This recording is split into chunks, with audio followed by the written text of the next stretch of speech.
Hey everyone, Ian Stevenson here again. So I did a whole bunch of dado work on the radio alarm saw yesterday and made these shaker style doors and drawer faces. So these are the drawer faces and the doors are here. These are all glued up. The drawer faces are not glued up yet, so these have been drying overnight.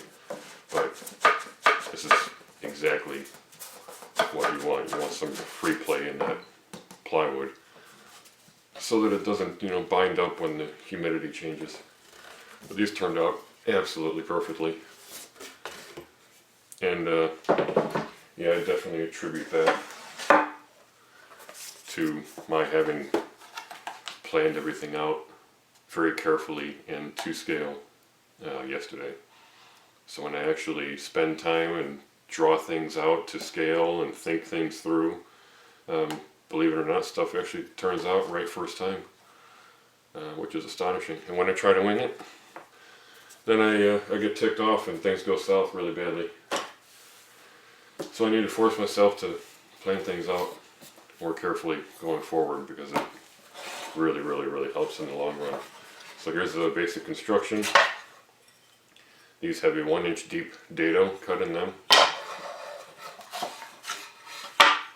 This is a 1-inch long tenon, 1/4 inch thick.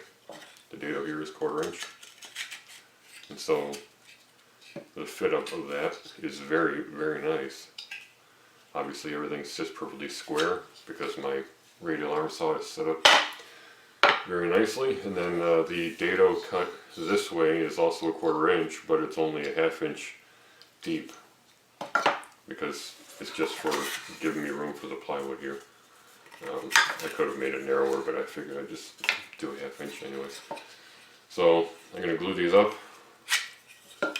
clamp them up, and while these are drying, I'm going to do some sanding on the cabinet doors and then get going on mounting those to the cabinet, which will be very exciting.